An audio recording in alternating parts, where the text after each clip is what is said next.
Hello everyone, how are you? Good morning. We're good. Very good. How are you, Pooja ji?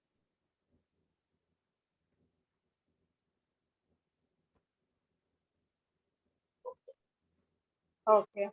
I'm clearly audible, Yes, and visible both.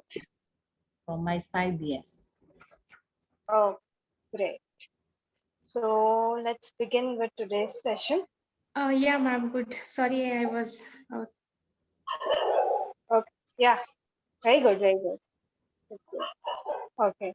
So let's begin today's session. Yeah. Back and neck straight. Just gently close your eyes and start observing your breath. The natural flow of your breath as it comes in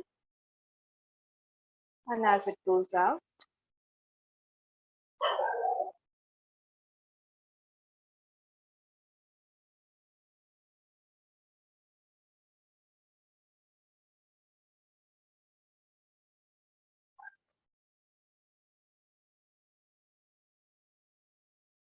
And make sure that there is no effort while you are breathing.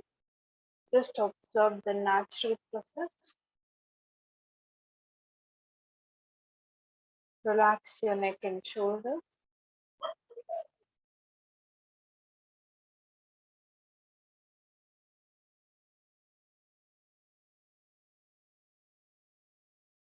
And then come back to your breath.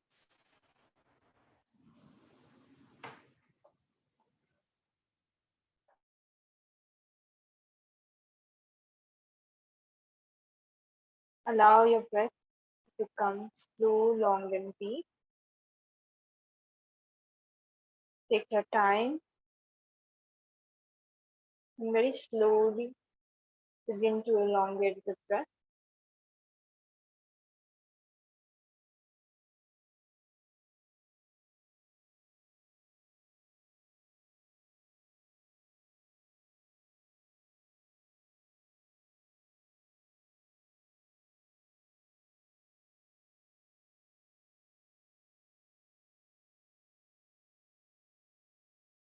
Get comfortable with this breathing pattern.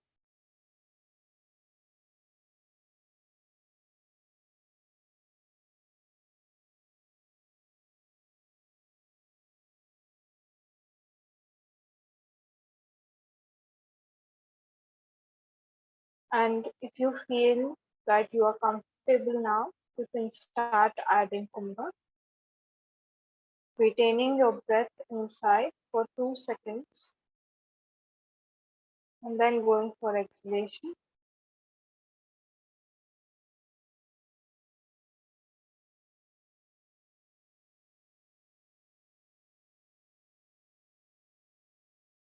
Allow your mind to calm down.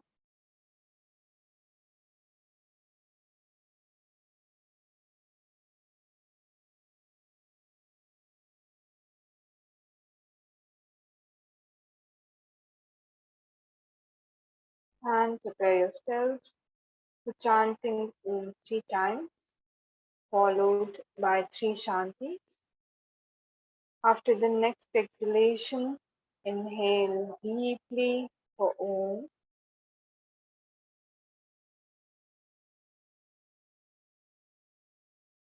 Om.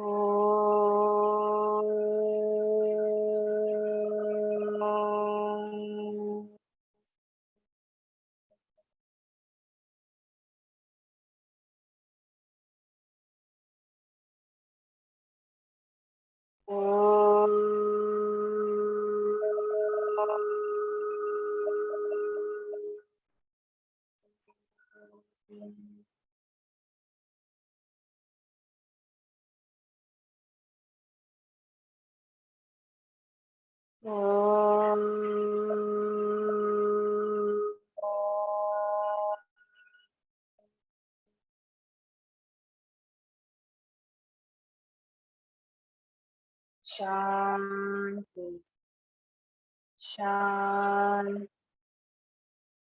Shanti.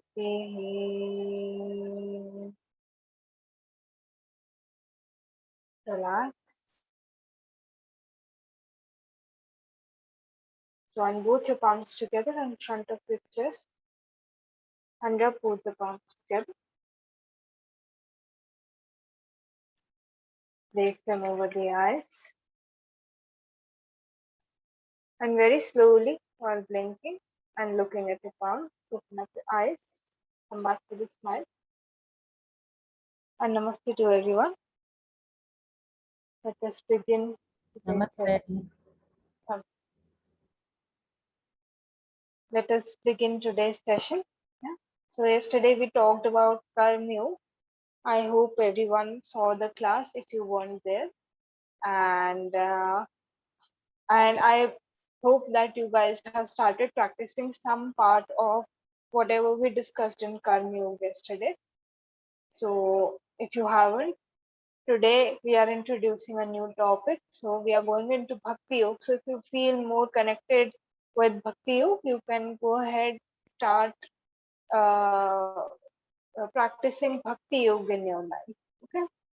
So whenever you listen to this word like Bhakti, there is some emotion that rises within us. Like whenever, even if we do not connect with or relate with the school of Bhakti Yoga, maybe I'm a Karma Yogi or a Gyan Yogi, but still, just the word in itself induces a very powerful feeling inside of us. And that feeling is the basis, the source of the entire school of Bhakti Yoga. So, just 1 second.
Okay, so sorry.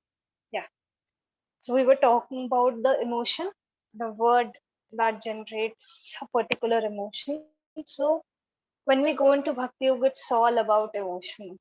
Yes? So if somebody in your life, day-to-day life tells you that you're a very emotional person, तुझे बहुत जल्दी बुरा लग जाता है. In Hindi, we are just like, you feel hurt very soon.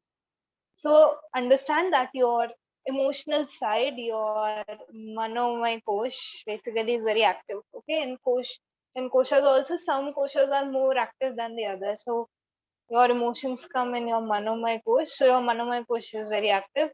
When your manomay kosh is active, then you can go ahead and adopt bhakti yoga, or the path of devotion, the path where you are surrendering yourself, and there is so much love and devotion in this path. So, like personally, when I hear the word bhakti, a lot of like Sufism references come in my mind. And apart from that, the word bhakti induces a feeling of unconditional love. Whenever you hear the word bhakti, maybe just notice the next time you hear this word. And if you actually meet someone who is a bhakt, then you will see that the emotion of unconditional love is very strong over there. So I'm just going to write this down also. So Bhakti, so that you guys can write this down.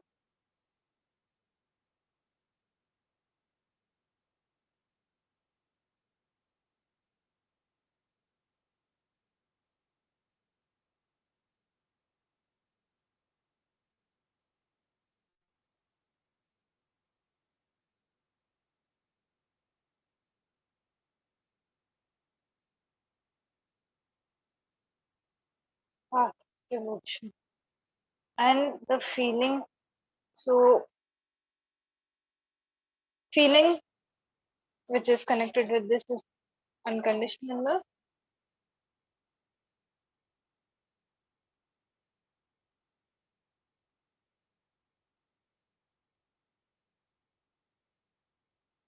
Okay. And the word bhakti has been derived from the root word bhaj. So BHA, bhaj, which again means selfless service.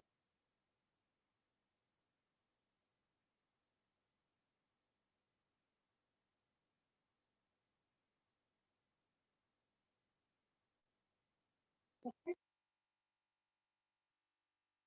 So guys can note this down. Yes. So whenever unconditional love or the topic of love is talked of, there are a lot of notions that come up in our mind, which we directly connect with the emotion of love. But over here, one specific type of love has been talked of, and that is unconditional love. Okay, that is the quality of this path of meditation. And this quality will finally take you to the ultimate goal. Okay, so generally in our day-to-day lives, we experience a very conditioned form of love. Okay, so even in case of God, so let me tell you, like in normal day-to-day, maybe I can say that I love my parents. Okay, so when I say this, there are certain conditions that are applied when I'm saying this. Yeah, so sometimes my parents become villains for me. Yes, because they do not understand what I'm trying to do, and then there is a conflict, and then there is a fight. So over there, when I'm using the word love in our current times is used in a very different form, and the love that is being talked of in Bhakti Yoga is on a different level. The love in Bhakti Yoga is so strong that even a non-living thing is given, uh, I would say, is considered to be living, because there is so much love and devotion that the person shows. So in India specifically, like you will see that a lot of people have idols of uh, gods in their homes, and some people are so devoted to the god, like that when they wake up, they keep the god, like they treat that idol in the form of a person only. So when they wake up, they they bathe the मूर्ति जिसको हम बोलते हैं, तो नहलाया जाता है, they bathe that idol, and then food is given, first food is given, then you eat. So in this way, like the whole, like the god that you have in your house, like you've kept in your house, they also have a proper routine during the day. And if somebody who is not into bhakti yoga views this, they will be like, is this person crazy? Yeah, sometimes when people see other people practicing bhakti yoga, this question comes up, that is this person crazy? But no, it's about the sentiment, the devotion, the I would say continuous practice, the care that comes out, which is actually taking them to the final goal. Why? Because when they are serving that uh, you know god, then they consider that god to be real, and their services in such a manner that, I mean, like, they are totally engaged in the work they are doing for that work. So that is ultimately, we'll see Karma Yoga is also coming over here, because the bhakt isn't just sitting around doing nothing. The bhakt is serving the God. Okay, so there is action in Bhakti Yoga. Once again, because you had done both of them, so let me connect this also. So there is action over here. There are so many rites and rituals, satsangs. There are unlimited or very variations in the way in which you can practice Bhakti Yoga, depending on your level and your starting point. Okay, so action is there, and then the sentiment is there. Okay, but sentiment takes a stronger hold over here. So earlier, my action was the main motivation for me. Like, my selfless service was the main motivation for me. Right now, my emotion is the main motivation. So Bhakti Yoga is also a very systematic school. You go step by step, where initially a beginner might feel that, okay, I'm doing a lot of rites and rituals, but eventually when the emotions start seeping in, then the same action is enhanced, because the emotion is enhanced. And then initially, like, you do a lot of physical rites and rituals. Once the emotion develops, you do not even need to do that, because you feel one with God at every point in time. Okay, so there is no need for separate practice. So for a beginner, it is easier to engage the mind in puja part, like we worship the God, we chant the mantras, we light up diyas, uh, we do all of these things, like bathing the God, feeding the God. So all of these things, what are they doing? They're keeping the mind engaged in a direction which will lead you to the ultimate goal. Okay, so this has also been talked of again in Bhagavad Gita. Okay. So in the 12th chapter of Bhagavad Gita, Lord Krishna explains to Arjun what Bhakti Yoga is. Okay. And in that he tells him that anybody who is unable to do any other thing, he tells Arjun, okay, you're not able to do anything, then surrender everything and devote yourself to me. सबसे easy तरीका, the easiest way to reach the ultimate goal, Krishna ji himself says in Bhagavad Gita, is devoting oneself to him, devoting everything that a person does to him, and just surrendering to him. Okay, and you will reach your final goal very fast. So Bhakti Yoga is one of the easiest schools of yoga that you can follow. Okay, because you don't have to use your mind, you don't have to use anything. So it's easy in that sense, but it is also very hard, because we are very logical beings, and the modern times especially, we are very, like, we like to function from logic. If something seems logical, we follow it, or else we suspend that practice. Okay, so it is like, even Osho said that a normal yogi will have to, practice asana, pranayam, all of these things, the steps given by Patanjali ji. He will have to practice everything. So what he will do is, he is going to build up the stairs to climb to reach his goal. But a bhakt, the quality of a bhakt is, he will not build anything. He will directly jump. He will jump in the cliff, and with so much belief that somebody will catch.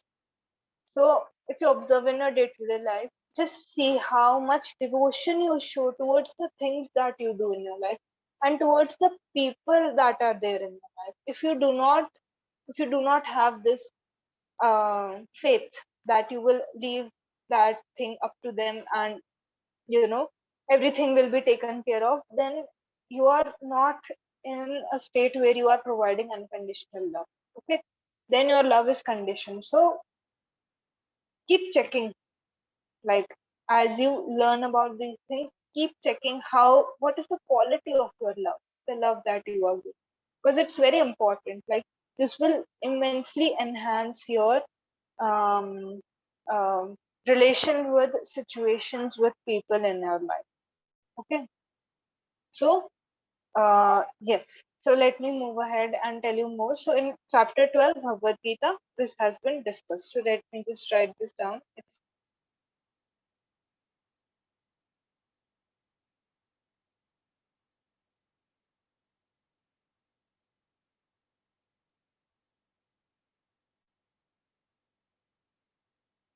And in this, like when Krishnji is explaining to Arjun, he's just like, don't go too much into logic, you just surrender. Okay. Then he tells Arjun, he like, okay, out of all the yogas, I consider Bhakti Yoga to be the highest. Okay, because you are directly devoting yourself to. Okay. Second thing that happens is in Bhakti Yoga is he tells that okay, when you are a bhakt, there are two types of bhaktis that are there in Bhakti Yoga. So one is apara bhakti. I'm just writing this down.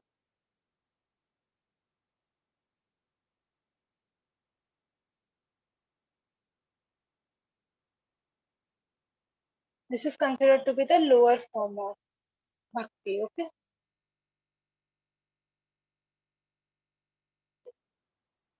and then we have para bhakti.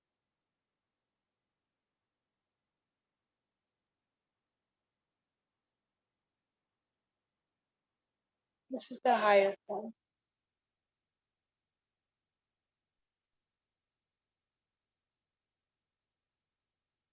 Okay, so oh sorry, apara autocorrect. Really sorry.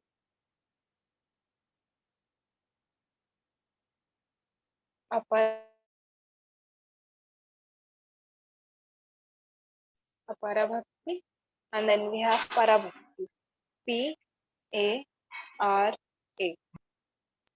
Ma'am, can you explain once again because there was a network issue for me from surrendering yourself to God. Okay, surrendering. Okay, I just said that in a like full flow. So let me remember. Surrendering yourself to God. Hmm. I would suggest that you watch the recorded version because I was in flow, so I am not able to exactly connect like Okay, okay, how I flow, like talked in flow. I was just talking about unconditional love. okay. Now we have come to the portion where what two forms of bhaktis, para and apara. I've written those in the chat box, so you can write that down. Okay, okay.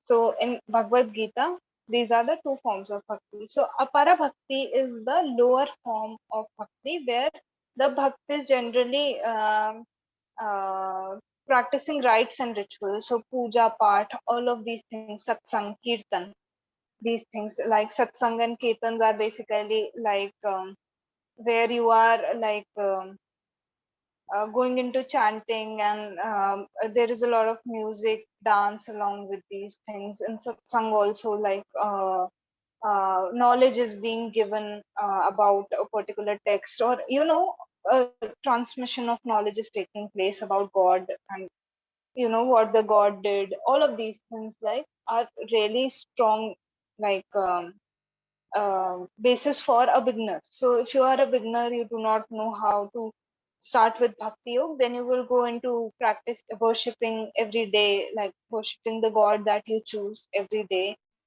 and you will try to attend discourses which tell you more about the god, the stories of his or her life, what the god is signifying, how they overcame the challenges. All of these things, when you go into the inspirational stories of the god you have chosen. Okay, so in Hinduism there are multiple gods, you have so much variety, so much choice.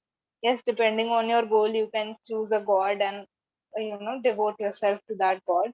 So the god that you choose, then you start learning more about that god. So this is for a beginner level. How are you going to initiate yourself in bhakti yoga? So these are the different ways in which you can go ahead and do that. So basically your focus point is generally something outside of you, first thing. And second of all, not only is it outside of you, it's you are still working on developing the emotion. Okay. So it takes years and years of practice to even get established in apara bhakti. Okay. Once you get established in apara bhakti, para bhakti comes naturally to you. Okay. So when you are practicing so many rites and rituals, then a point comes in your sadhana where you see everybody as God, because you know that the other person also has a portion of God in them. And this doesn't come, you cannot force yourself to feel this. Yes, I just cannot look at you and say, okay, you are also a part of God. I have to feel that emotion. I have to actually literally reach that point where I see that yes, you are also an incarnation of God, or maybe a part of God. So for me, you are also God. So when I'm serving you, I will have selfless serving towards you, because everything that I'm doing, not only are my actions surrendered to God, there is like a drop of ego because of this. So I'm detached from the results, and I am not making any distinction between I have to serve this person and I don't have to serve this person. Because for me, everybody is a part of God only. So whoever comes in my way, I'm going to serve them with the same devotion, with the same understanding. There is no difference in my way of conducting myself depending on who is coming in front of. Okay. So apara bhakti has this quality of naturally turning into para bhakti if practiced properly for a long period of time, depending on how where you are when you begin. You will touch para bhakti in that amount of time, depending on your past karma. All of those things come into account when we see, but it is a very natural state. Okay. So don't ever force yourself to feel like I want to be in para bhakti, so just like start viewing everyone like that. It has to come from within. Okay. And bhakti yoga is all about emotion and dedication. Just choose your object, just choose the god you want to choose. Yes, I will tell you the quality of the god, also how you select the god. So once you select your god, then just forget about everything else. You don't have to think about anything. You just have to devote yourself every day. Just, you know, there is no return over here. It is only one way flow when you go into bhakti yoga. So you will meet a lot of people, like in your life, you will be absolutely devoted. And it's so amazing to be around and experience those people, because you see that even when they do kirtan, they are they get connected to God. Yeah. So very famous example, Mirabai. She was like she's considered to be one of the greatest bhakti yoginis. She was a yogini, and even Kabir Das. All of these people. Rumi. Yes, Rumi is one example. So devoted. If even if you read his writings, you will find the essence of bhakti yoga over there. If you are in alignment, you will find that he has written very simple things, but the depth is so much. Like there is so much depth, and in certain languages there is a lot of depth. So if I would compare Hindi and Urdu has much more depth when it comes to devotion. Yeah. Also, one very traditional text that you guys can read about Bhakti Yoga is Narada Bhakti Sutra. Okay, I'm just writing this down.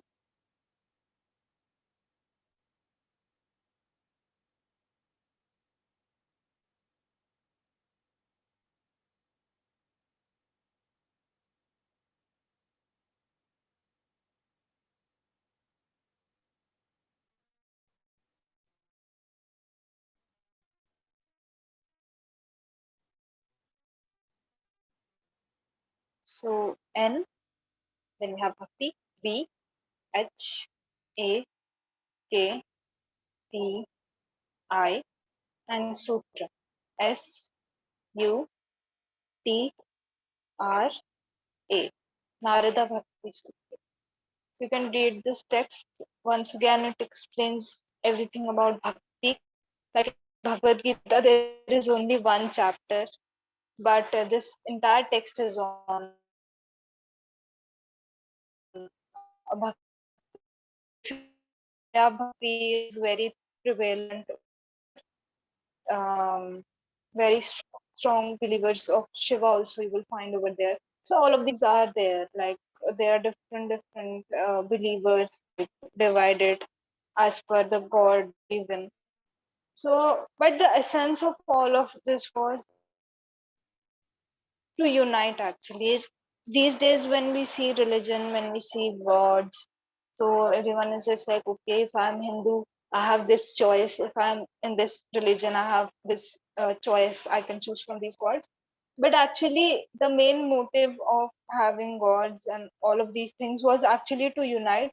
These days, we see that these things are dividing people. There are so many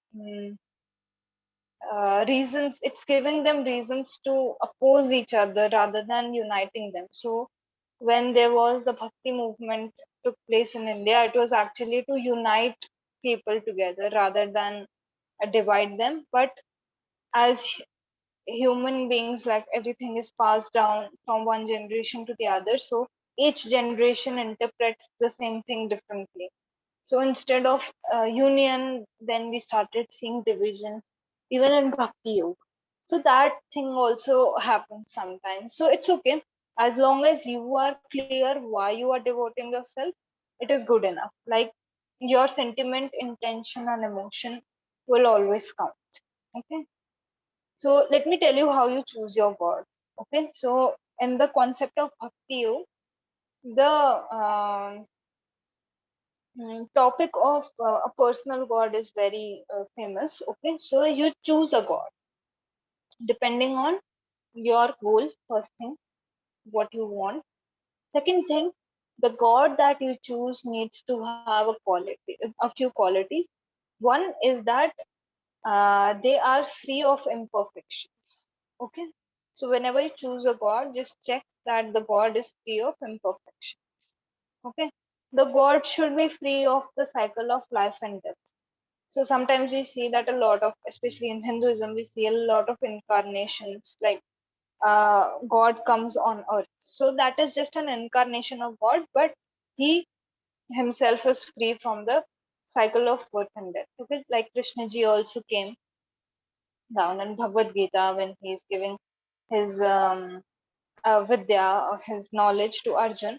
He does reveal that he is the ultimate, he is the supreme reality. So, but he did come down in human form. But no matter what, he was just an incarnation of God. He was free from the cycle of birth and death. And the third thing that you have to keep in mind is that the God that you are choosing has some adorable quality. So you do not choose a God because it's going on in your family or certain things are happening in your family, so you are following that. You should always choose the god you devote everything, all of your actions to be someone who has certain qualities. So when we talk of Ram, when we hear his name, then such great qualities come up in mind. He was such a good husband. He had this sense of sacrifice. He had humility. He left his own kingdom for his brother and he went into exile.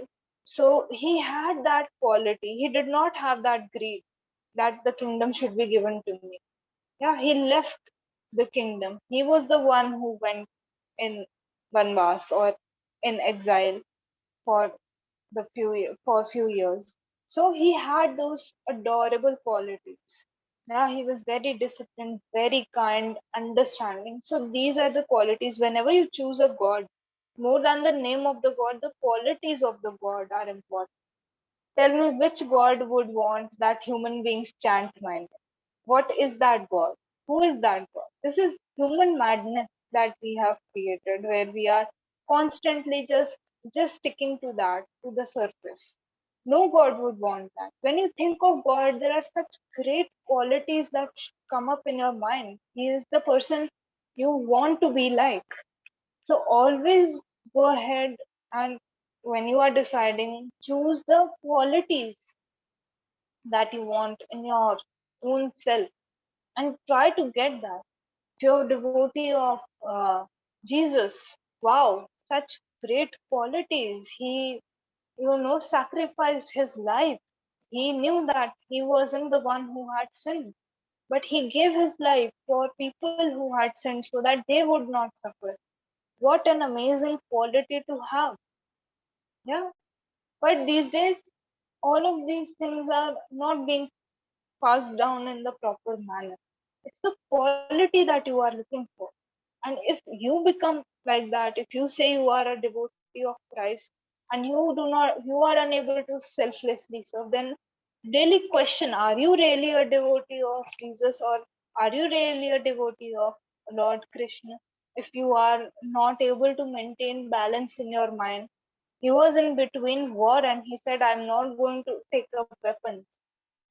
And over there in between the war, like before the starting of the war, he knew what the consequences were, but he had the stability to give the ultimate knowledge to Arjun. What a stability in mind when he was standing in between such energy, where he knew only destruction is going to take place. So go after the quality of the God. So that is how you choose your own God.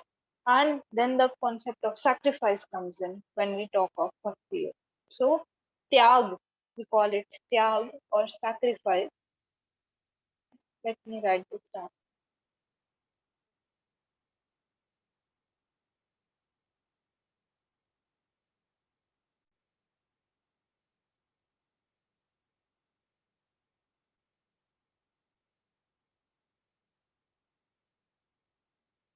This quality TyagA.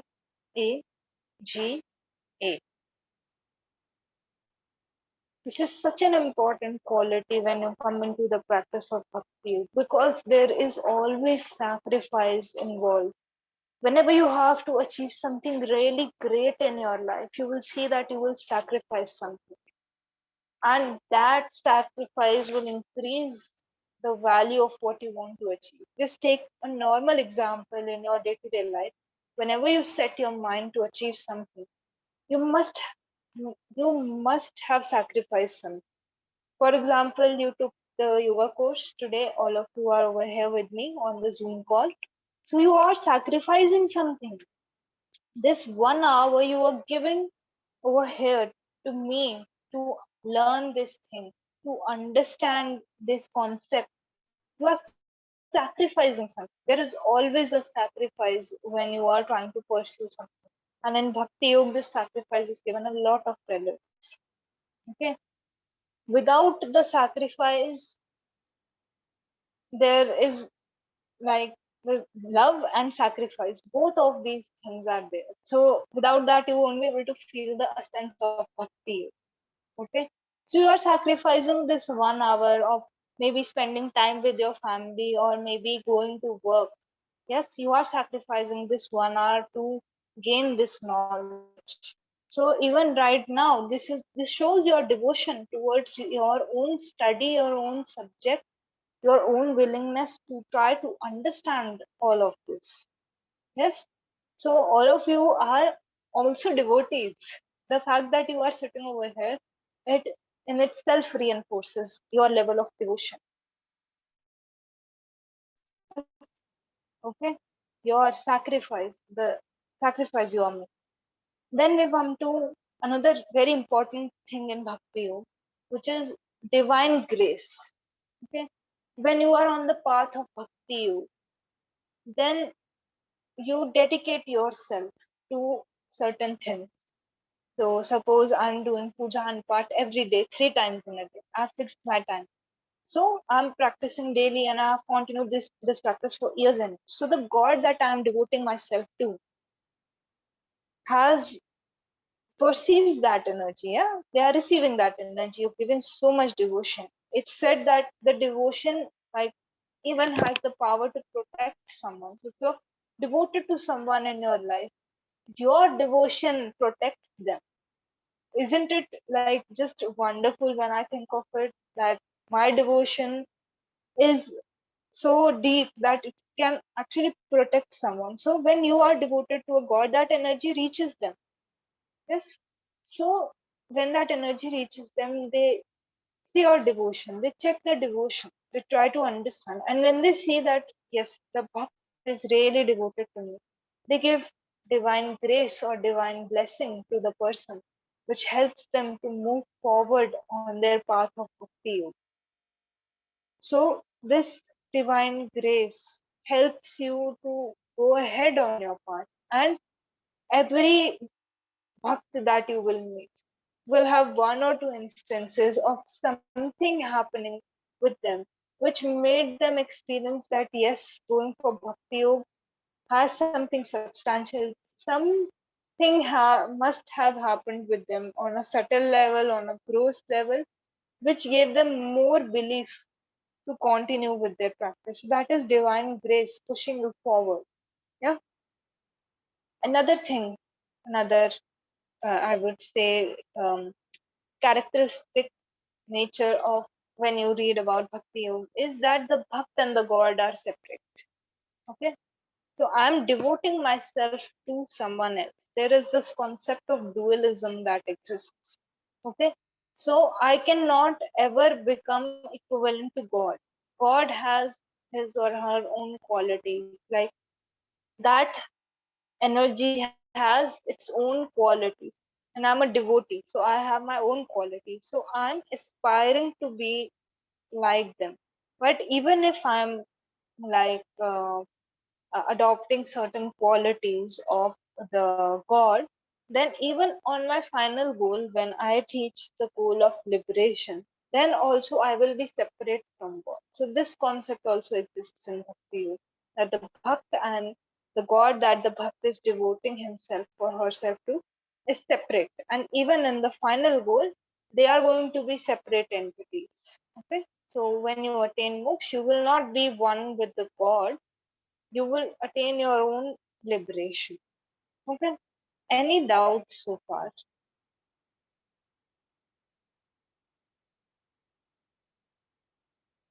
No? Were you able to get a little bit of what Bhakti Yoga is talking about? Yes. Oh, great. So let me just tell you about the four types of bhakts that are there. So you saw the two types of bhaktis. Yes. There are four types of bhakts depending on what purpose you are adopting the bhakti for. Okay. So first one is arth.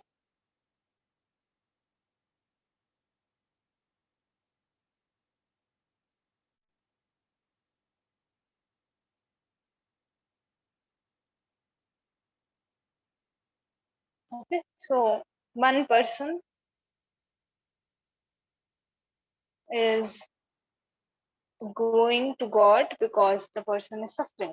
So you will see each one of them is like an advanced version. Okay, the first one is the arth. Now this bhakt is very troubled in life, is suffering a lot, and nothing seems to work for the bhakt. So finally, parents have always been telling that okay, there is god, go to temple, go to the temple, you will be able to, god will bless you. So after nothing works, he or she decides that okay, now let me adopt this path only, let me see, my parents used to tell me or people around me tell me, okay, yeah, I will get something, so earth will go out of suffering. His normal day-to-day life is not balanced. Okay, so his motivation for going into bhakti yoga is very different. He wants to attain a stability. Okay. Right now, maybe wealth wise, health wise, he is not in a good condition. So he will go to God, pray with that intention. So that at least he is able to get to a stable point. Okay. Then he can think ahead. Then he can, if his basic necessities are fulfilled, then he can think of keeping the god, not keeping the god, but his starting point is his suffering. Okay. Then you see the second type of bhakt. Okay. Artharthi. Okay.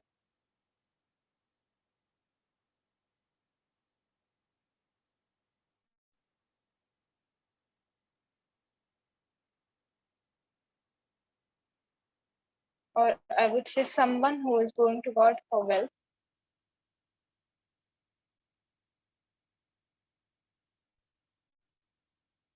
So now consider you are at a normal stage, good stage in your life, health is there, wealth is there, family is there, everything is good. But you want to chase wealth. You are in that mind where you want to attain a lot of material things in this world, and enhancing your health, enhancing your wealth will be able to give you that. Okay. So you will see a lot of bhakts who fall into this category. They go to God, they donate, they pray, they worship the God. Why? Because they are praying for enhancement of wealth. Okay.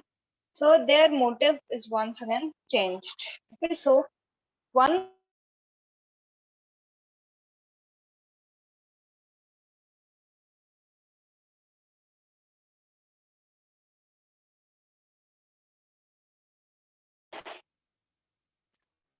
okay. So beginner level wants to attain balance. Then the next level wants to attain good, be very well off in this world, the world that he or she exists in. Okay. So second level is this. Then what starts happening is you start reaching a level where you understand this wealth is also not doing any good, and it's a circle basically. So then the third type of bhakt comes in. So he is jigyasu,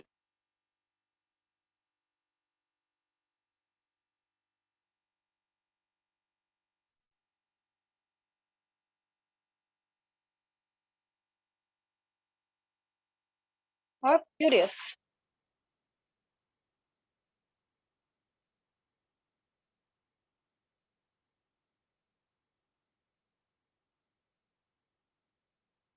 Okay.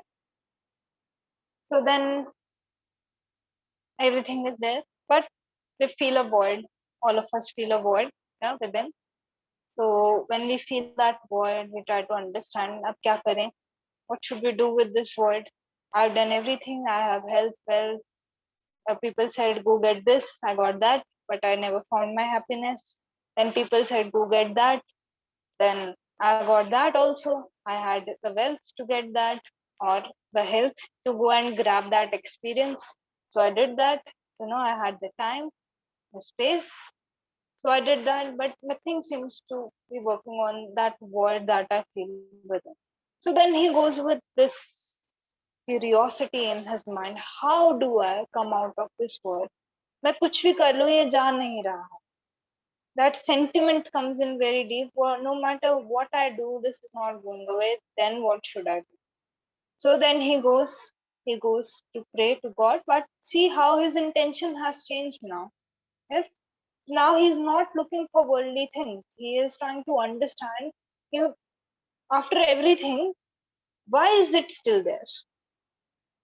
First, he is aware that there is a void. Then he is trying to understand why is it still there? How do I finish this void? Okay, so level of awareness has gone immensely up when you reach the third, when you come in the third category of okay. Then there is the fourth category, which is called Jnani,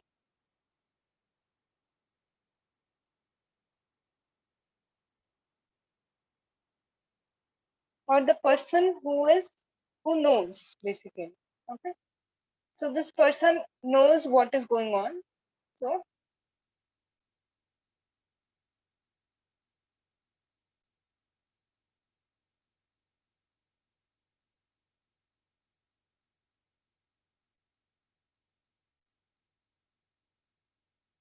wait, just one.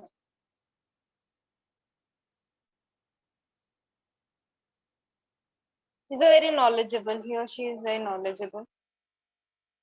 And knowledgeable in what sense? Not that the person has read 10,000 texts and everything. Knowledgeable in the sense that on an intuitional level, on an experiential level, this person comes out of the bhogi stage and is in the yogi stage. Okay, so first you see rogi stage, bhogi stage, then this is the advanced yogi stage where he knows the truth, the reality that this is there. He has come into parabhakti by now. He sees that God is in everyone, and then he continues on this his path. Then he is devoting himself to the God that he believes in to reach his final goal. Before that, we are not even able to. When we make a deal with God, what do? We go and pray, and we are like, okay, if you do this, I will fast, or I will give this much prasad to you. Yes, or I will donate this much money once you do my work. Yes, we are at that level where we are not even giving God a fair deal when we are negotiating. We are just like, once you do this, then I will give you. What is this level of devotion? There is no devotion over here. There is just a mere exchange. You do this for me, then I will do this for you, and then only I will do this for you. If your wish is not fulfilled, you might not even end up keeping those fasts or going and donating things. Yeah, this is the level of devotion at yeah. But the jnani, the knowledgeable person who is engrossed in the reality, absorbed in the reality, has such a different intention of devoting himself to God. There is no level of, or there is no emotion of give and take or wanting something out of God. Yes, even a jigyasu person is trying to understand something, but a jnani is on another level. He is not doing all of this because he wants something. He is merely doing it because he understands this is the path and I have to walk on this. Yes, and this is the right path. This is the way to exist. That is the emotion that is there in the Jnani. Yeah. So try to understand which level you are at right now. And once you understand which level you're at, that's a beginning point. And then you can go up and enhance your own self and reach that stage where you reach the Jnani stage. At least aim for the Jigyasu or the curious one. At least build up that curiosity in your life where if you are dedicating your time, devoting yourself to something or someone, then that has a level of curiosity rather than an intention of gaining something out of that person or thing. Yes. So this wraps up your entire concept of bhakti yoga in a very brief class. Like I have discussed all the important points which relate to bhakti yoga. So I'm just going to spell out the names of the types of bhakts because chat box again doesn't appear into all. So arth is ARTH, artharthi is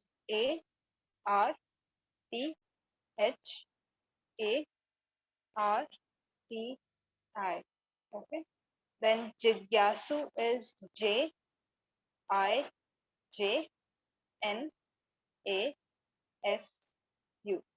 Okay.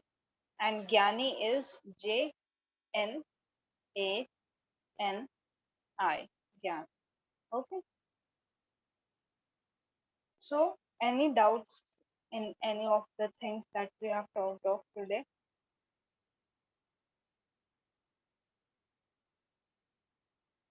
All clear or How all do, clear? how do you pronounce again the last one? The JNANI, Gyani? Gyan. Yes. Gyani. Hmm. Okay, Yeah. thank you. Any doubts in the concept, trying to understand how you're going to proceed on this path? No, clear. Oh, oh, great. So let's end today's session. Okay. So we'll chant Om one time, followed by three Shanti. Yes. So back in neck straight, just gently close your eyes and observe your breath. .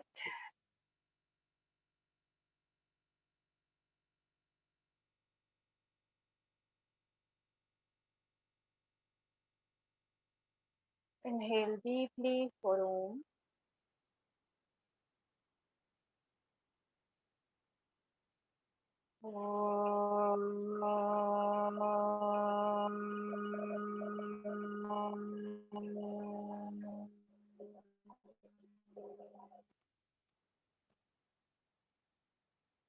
Shanti, Shanti, Shanti.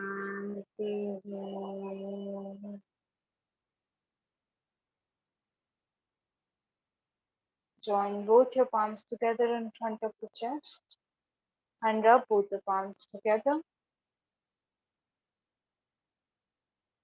Place them over your eyes and very slowly, while blinking and looking at the palms, to open up your eyes, come back with a big smile. And namaste to everyone. I will see all of you in your pranayam class in the evening. Namaste. Thank you. Thank you. Thank you. Bye bye.